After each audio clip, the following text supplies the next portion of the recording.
eu me chamo Leandro Echenique, eu sou cardiologista e eu acompanho a saúde do ex-presidente Bolsonaro desde 2018, quando ele tomou a facada, né, e desde então foram ao total de 7 procedimentos cirúrgicos, como vocês bem sabem, uns menos complexos, mais simples, outros muito complexos ao longo de todos esses anos. E esse procedimento realizado ontem, nós categorizamos ele entre os mais complexos. O porquê? Foi uma cirurgia extremamente complexa, delicada, onde o Dr. Cláudio vai passar os detalhes daqui a pouco, né? Mas foi uma cirurgia onde realmente tinha muita aderência, que são complicações desde o período inicial de 2018. Né? Não houvesse aquela primeira cirurgia, as demais não teriam ocorrido. Né? Então, esse procedimento, que foi extremamente complexo, felizmente terminou muito bem. Né? Foi um procedimento onde o resultado final foi excelente. E é claro que um procedimento de grande porte, com 12 horas de duração, como vocês acompanharam, implica em alguns cuidados muito específicos do pós-operatório, né, da parte clínica, onde nós vamos acompanhar nesses próximos dias. Então, muitos ontem até estranharam, mas o porquê que durou tudo isso? Teve alguma complicação? Não, não houve nenhuma complicação. Realmente foi o que era esperado, né, um procedimento muito complexo. E agora, nos cuidados pós-operatórios, quando há um procedimento muito prolongado como esse, o organismo do paciente acaba tendo uma resposta inflamatória muito importante, fica muito inflamado. E isso pode ocorrer no pós-operatório, é comum, é normal, e isso pode levar a uma série de intercorrências no pós-operatório. Tá? Que intercorrências são essas? Aumenta o risco de algumas infecções, né, aumenta o risco de precisar de medicamentos para controlar a pressão, né, o organismo fica muito inflamado e os vasos dilatam, então ele precisa de uma série de medidas específicas. Há um aumento do risco de trombose, né, problemas de coagulação do sangue, né, quando uma cirurgia muito prolongada como essa, o pulmão também a gente acaba tendo um cuidado específico, porque muitas vezes a parte mais basal do pulmão pode colabar. Então são uma série de coisas, de intercorrências que podem acontecer, que agora todas as medidas preventivas serão tomadas, né, por isso que ele encontra-se na UTI nesse momento, e essas medidas preventivas já estão sendo tomadas desde o momento que ele saiu da cirurgia, né, e vai ser um pós-operatório muito delicado e prolongado. Tá? Prolongado. Ontem já muitos perguntaram, mas ele vai ter alta nessa próxima semana? Não há previsão, né, porque a gente sabe que o importante é que ele saia 100% recuperado. Então, todos esses cuidados vão ser tomados, né, e no momento, é claro que não há nenhuma previsão de saída da UTI nesse momento. Eu vou passar para o Dr. Cláudio aqui, que vai passar sobre as especificidades da cirurgia, do procedimento.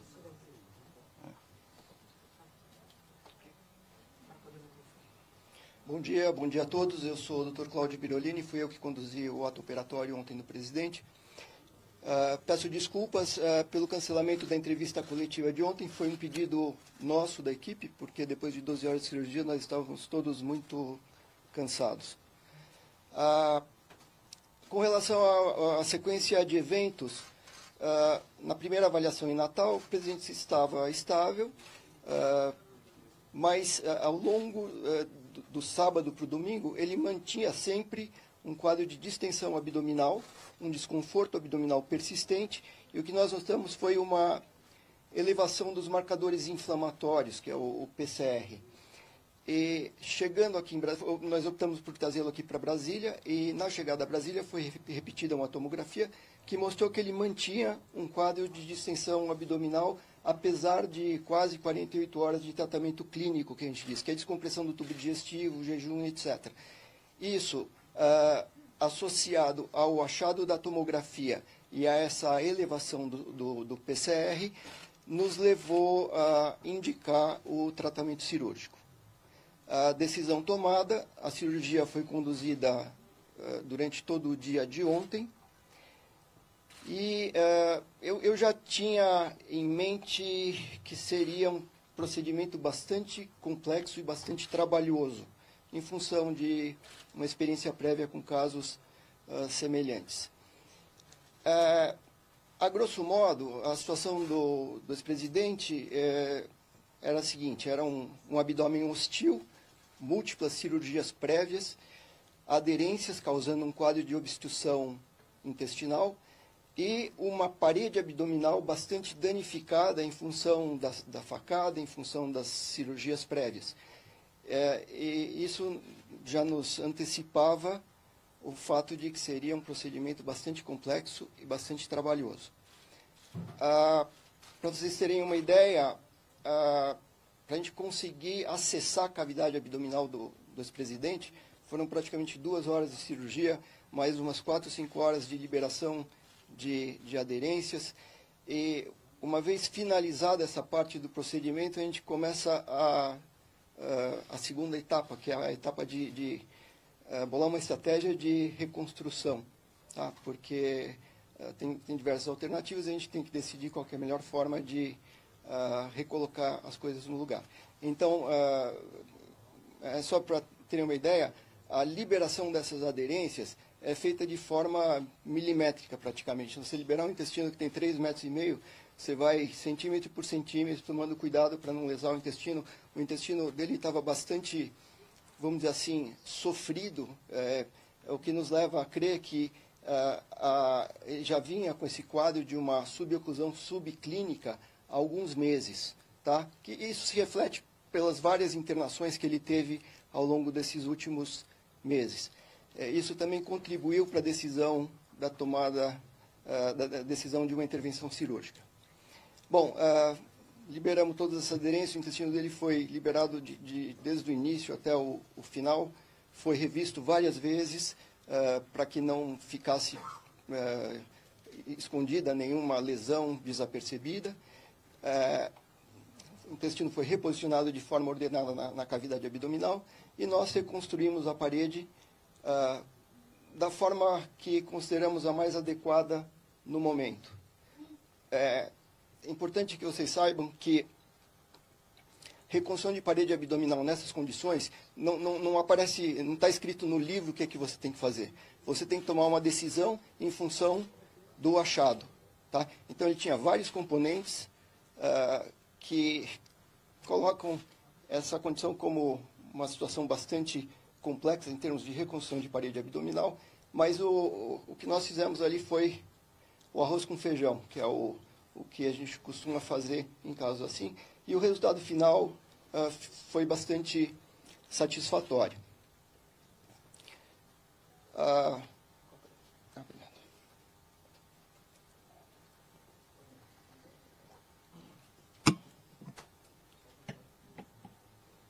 Ao término do procedimento, nós nos demos por satisfeitos e agora nós temos essa primeira fase do pós-operatório, que são essas primeiras 48 horas, que são bastante críticas em função de tudo isso que o Dr. Leandro comentou. Então, a gente tem que ficar alerta, tem que ficar de olho. E aí, depois dessas primeiras 48 horas, a gente entra numa outra fase de pós-operatório, tá? Que é uma fase um pouquinho mais tranquila, mas já antecipo para vocês que não tenham grandes expectativas de uma evolução rápida. Tá? A gente precisa deixar o intestino dele descansar, desinflamar, retomar sua atividade, para só depois pensar em realimentação por via oral, enfim, daí para frente, retomada de outras atividades. Nesse momento, ele será mantido com uma nutrição, que a gente chama de nutrição parenteral, que é nutrição na veia, sem expectativa de que ele volte a se alimentar hoje ou amanhã ou depois, tá? Ele só vai voltar a receber alimentação por via oral no momento que o intestino retomar a sua atividade fisiológica. Eu acho que é basicamente isso. Por enquanto, eu fico à disposição para perguntas. Doutor, Fernando da Times Brasil, há uma possibilidade de fazer uma outra cirurgia após essa de ontem? Assim, tem alguma chance, digamos assim? Eu espero que não. Tá? Nós fizemos uma cirurgia com a ideia de que fosse uma cirurgia definitiva, vamos dizer assim. Naturalmente, novas aderências vão se formar, tá? Isso aí é inevitável. Um paciente que tem um abdômen hostil Por mais que você solte tudo, essas aderências voltam a se formar. Tá? Então, embora a gente tenha tentado estabelecer a condição mais fisiológica possível para a cavidade abdominal, eu não posso falar, olha, está resolvido o problema. Tá? No pós-operatório imediato, essas aderências vão se formar e isso faz com que a recuperação nesses próximos dias seja um pouquinho mais lenta e a gente não tem nenhuma intenção em acelerar isso daí. Tá? No futuro, médio e longo prazo, pode realmente acontecer novamente de ter aderências bridas, né? E aí a gente lida com caso a caso de forma individualizada. Com relação à reconstrução da parede, hérnia tem um problema, né? Por mais que você faça, melhor, e sempre hérnia tem uma situação que pode recidivar, pode voltar. Mas acho que o resultado final ficou bastante satisfatório na minha opinião. Peraí, só um minuto. A regra que é a primeira fileira, por favor. Felipe, eu vou chegar em você, tá? Fica tranquilo. Alguma pergunta na primeira fileira? Délis, por favor. O senhor considera que, do começo ao fim, nessas 12 horas de cirurgia, com toda essa equipe cuidando do coração, pulmão, todos os detalhes, houve algum momento mais tenso, onde houve um risco muito maior? Ok, não. Durante todo o período a gente ficou bastante tranquilo, bastante à vontade, mas naturalmente no início da cirurgia, nas primeiras horas, você não sabe o que você vai encontrar. Tá? Então, eu posso dizer que o momento mais tenso, mais incerto da cirurgia foi no acesso inicial à cavidade abdominal. A gente tem que fazer isso com muito cuidado para não lesar mais o intestino, que já está bastante sofrido. E encontrar exatamente o que esperava? Exatamente o que eu acreditava que ia encontrar foi o que nós encontramos. Ok. Doutor João Paulo, do Jornal Povo, eu tenho duas perguntas. A primeira, eu queria entender o que são aderências, porque é a parte da parede que se junta com a outra, gera feridas. E a segunda, quais são as restrições do presidente no médio e curto prazo? Ele vai poder voltar a viajar em quanto tempo? A expectativa de alta na próxima semana, daqui 15 dias? Nos casos, da frequência desses casos, como que isso ocorre? Ok, então vamos lá. Toda vez que você viola a cavidade abdominal, ou quando você faz uma laparotomia, no caso do presidente, a primeira cirurgia foi uma laparotomia de extrema urgência, porque ele estava morrendo. Toda vez que você viola uma cavidade, você coloca inadvertidamente contaminantes dentro da cavidade, que é pó da luva, fiapo das compressas que usa para fazer o controle do sangramento. E esses contaminantes, eles causam uma reação inflamatória no peritônio, e o peritônio ele reveste tanto os intestinos quanto a parede abdominal.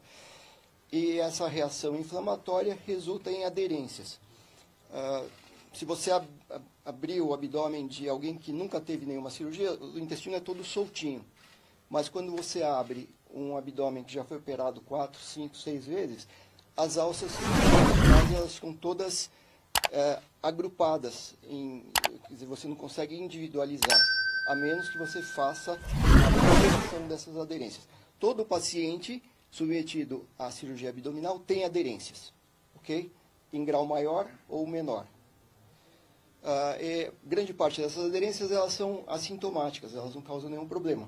Mas, eventualmente, e todo paciente que já foi operado sabe que pode cursar com a formação desse quadro que a gente chama de suboclusão intestinal. Vamos para a a expectativa é que ele volte a ter um padrão de vida melhor, se alimentar melhor, e a nossa expectativa é que seja sem restrições, exceto restrições agora no pós-operatório imediato, nesses próximos 2 ou 3 meses, que precisa conter a parede abdominal com cinta, etc. Vamos lá. Uma intervenção da dimensão que o paciente recebeu, ele deve se esperar que ele passe 1, 2 semanas no hospital antes de poder voltar para casa? Quanto tempo? É para um mês ou é para algumas semanas? Sim, a nossa expectativa, correndo tudo dentro do previsto, é que ele fique pelo menos aí 2 semanas. Não, tem internado. Mas essa é uma previsão que vai ser reavaliada conforme a evolução. Próxima fileira. Aqui, a primeira aqui, por favor. Doutor, Bom dia, Mariana Brasil, Folha de São Paulo. Queria saber se esses procedimentos de hoje foram de caráter de urgência ou a equipe identificou que já havia necessidade prévia de intervenção. Ok, então vamos lá, mais uma vez. Na primeira avaliação, ele não apresentava critérios para uma indicação cirúrgica de urgência ou emergência, isso é assim, é preciso operar agora ou nas próximas horas. Tá? O que aconteceu foi que, ao longo das 48 horas que ele permaneceu em observação, apesar das medidas clínicas inicialmente tomadas, que foram totalmente corretas, ele mantinha sempre um quadro de distensão abdominal, um abdômen bastante distendido, um desconforto abdominal à palpação, mas o que nos chamou a atenção, e isso a mudança de conduta tem que ser tomada em função de alterações sutis. Okay? A gente não pode esperar uma mudança dramática para falar precisa operar. Então, o que aconteceu foi que, gradativamente, desde Natal até a chegada aqui, ele apresentou essa alteração nesse exame que se chama PCR, que nos indica que tem alguma coisa acontecendo. Tá? Então, antes que houvesse, por exemplo, uma perfuração intestinal, causando uma peritonite, que mudaria drasticamente o procedimento, nós optamos pela intervenção cirúrgica. Ok. Aqui, próximo. Doutor, com relação à evolução a partir de agora, ele vai voltar a usar bolsa de colostomia? Como é essa situação? Não, veja, não existe essa perspectiva de forma programada. A menos que ele tenha alguma complicação muito séria, tenha que ser reoperado, etc. Aí isso pode eventualmente acontecer, mas a princípio não. Inclusive a gente reviu toda a cirurgia, na primeira cirurgia ou na segunda cirurgia foi feita uma ressecção do lado direito do intestino, a costura entre um e outro estava boa, estava adequada. Tá? Então, não, a princípio não existe essa programação. Com relação ao pós-cirúrgico do presidente, você disse que ele vai passar algumas semanas ainda na UTI, depois ele vai ficar de 2 a 3 meses ainda sobre essa condição. Durante esse período de 2 a 3 meses, o que ele fica restrito? Ele pode viajar, ele pode estar em compromissos profissionais, porque a gente está querendo saber se o ex-presidente pode retomar essa agenda desses 2 a 3 meses ou se ele vai ter que ficar mais recluso.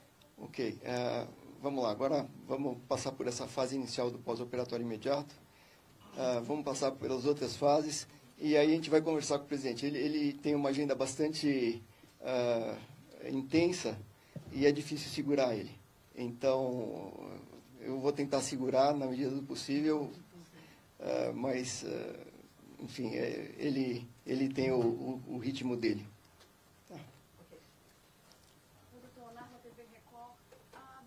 No finalzinho da noite de ontem, a ex-primeira-dama publicou no Instagram que o ex-presidente já estava no quarto.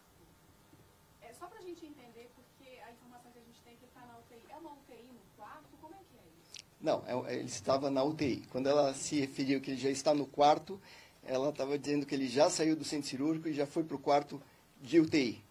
Tá? Ele vai ficar na UTI, não vamos tirá-lo da UTI enquanto ele não tiver bastante recuperado dessa agressão. Então, que não fique nenhum equívoco, ele está na UTI e vai ser mantido na UTI.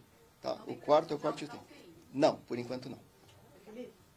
Doutor Felipe Wall, duas coisas. Primeiro, a causa, e segundo, se vai ficar com alguma restrição permanente, se existe esse risco de ele não poder fazer alguma atividade ou algum hábito, sei lá, qualquer coisa. Mais uma vez, o nosso objetivo é que ele volte a ter uma vida normal, sem restrições. Mas qual a chance de ocorrência garantida ou de isso não acontecer? Veja, a ideia é restabelecer uma condição de normalidade. Essa pergunta eu não consigo te responder agora, eu tenho que aguardar um pouquinho a evolução dele. Tá? Aqui, peraí, terceira fileira aqui. Isso. Foi adiante do Globo, né? Foi só o PCR que estava muito alterado, quanto estava, havia outros índices, e como vai ser o regime de visitas dele ao longo dessas 2 semanas? No mínimo, né?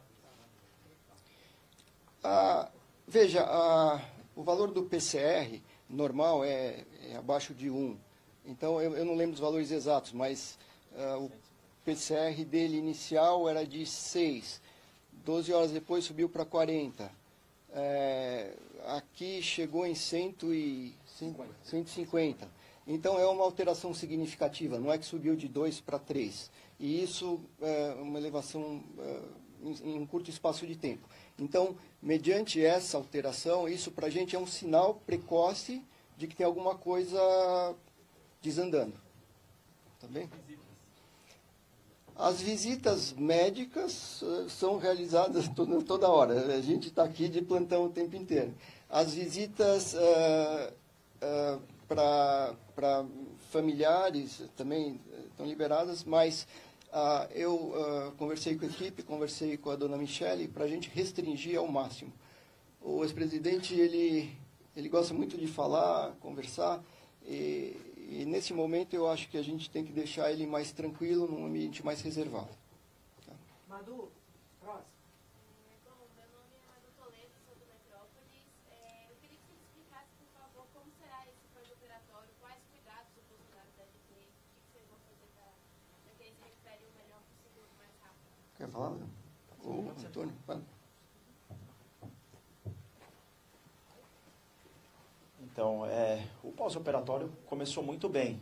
Nós estamos muito felizes por essas primeiras 12 horas. Tá tendo uma evolução muito boa.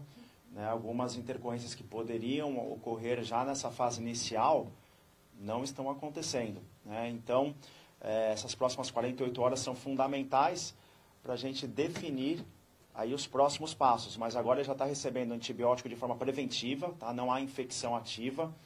Está recebendo aí fisioterapia, né, tudo já para restabelecer o quanto antes, né, a movimentação dele, para não perder massa muscular, né, para restabelecer aos poucos aí a parte de atividade, né, dele, da musculatura, e assim, todo o controle de pressão, de frequência cardíaca, tudo muito adequado nessa fase inicial, né.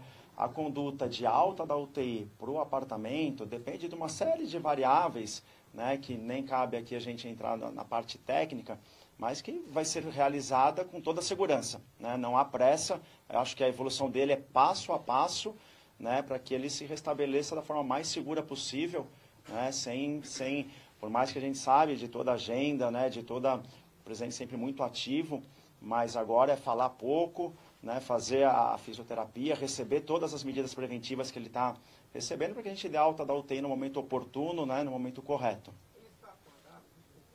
Ele está acordado, tá? Claro que foi uma sedação bem prolongada, né, então, mas ele está acordado, consciente, conversando conosco, já fez até alguma piadinha ali, então tá tudo sob controle.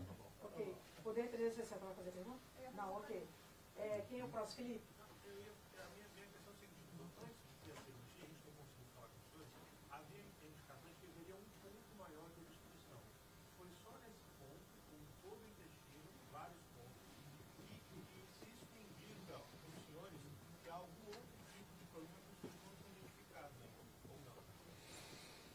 Ok. Nos exames de imagem, a sugestão é de que houvesse um ponto principal de obstrução. Durante o ato operatório foi identificado esse ponto, e a gente sabe disso porque até esse ponto, o intestino fica dilatado. E dali para frente ele fica mais fino. Ok? Mas, na realidade, ele vinha já tendo um quadro clínico, ele não reclama, mas ele, enfim, reservadamente, ele nos falou que já vinha há algum tempo sentindo desconforto abdominal, distensão, sensação de barriga estufada. E isso mostra o que a gente achou na cirurgia, que ele tinha um ponto principal, mas que, de um modo geral, grande parte do intestino dele estava, de certa forma, imobilizado e com sinais de que já vinha se arrastando de forma mais ou menos crônica. Tá? Às vezes você tem realmente uma brida que é pontual, tá? Que é uma trave fibrosa, um kink, que a gente diz que é uma dobra de uma alça intestinal num determinado ponto. Ele tinha isso, mas além disso ele tinha vários outros pontos que poderiam dificultar o trânsito intestinal também. Eu estou indo para as duas últimas perguntas. Doutor, Gabriel Savoia do Globo, os aliados, pessoas próximas a Bolsonaro, falam muito com frequência sobre os maus hábitos alimentares de hidratação dele também, não da maneira adequada. Para quem já passou por esses procedimentos, queria saber até que ponto esses maus hábitos do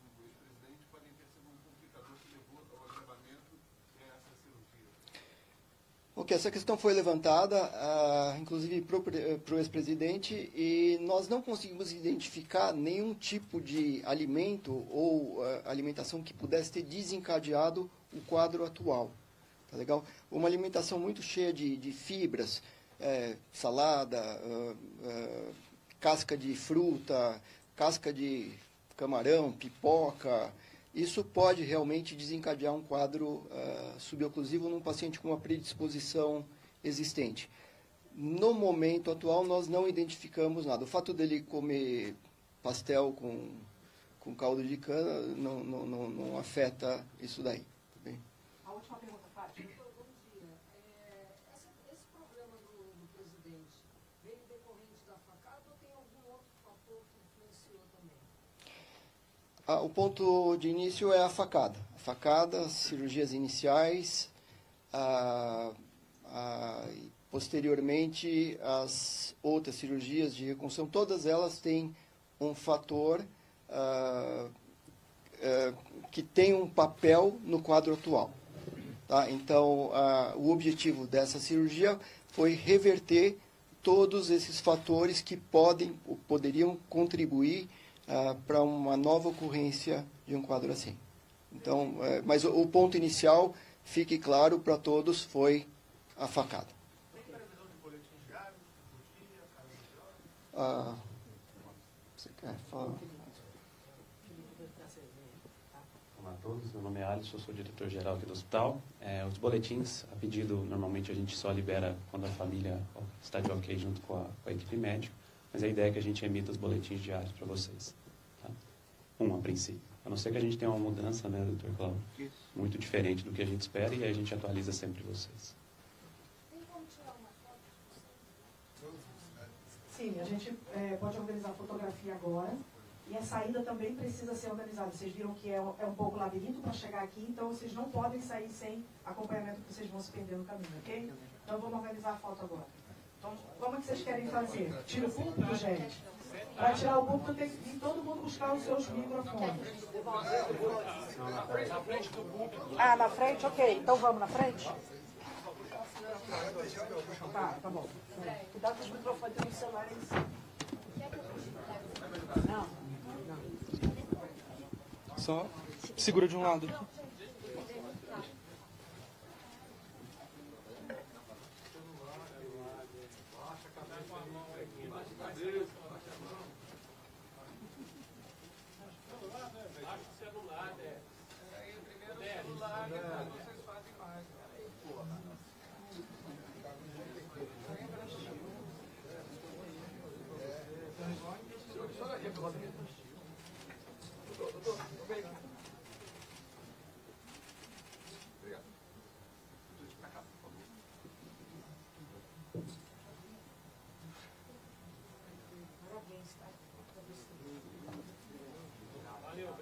Gente, obrigada. Agora a gente vai organizar a saída de vocês para ninguém se perder, ok?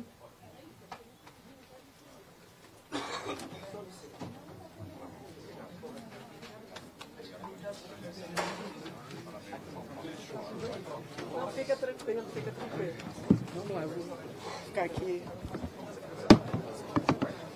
Felipe, deu certo? Tudo certo. Beleza.